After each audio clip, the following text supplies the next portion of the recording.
জানো বিয়ের আগে আমার একটা ইচ্ছা ছিল, বর যেমনই হোক না কেন শাশুড়ি যেন মায়ের মতো হয়। আরে এইখানেই তো আমাদের সবচেয়ে বড় ভুল।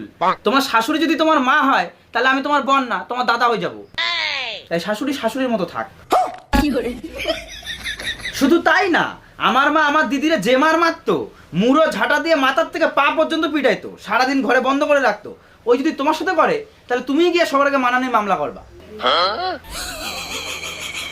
আর তার থেকে বড় কথা, ধরো আমার মার মধ্যে আর তোমার মধ্যে সামান্য ঝগড়া হলো, তখন তুমি কানতে কানতে আমারে বলবা যে আমি নাকি মাস সাইড নিয়ে কথা বলি, আমি তোমারে বিয়ে করে আনছি কেন যদি আমি মাস সাইড নিয়ে কথা বলবো।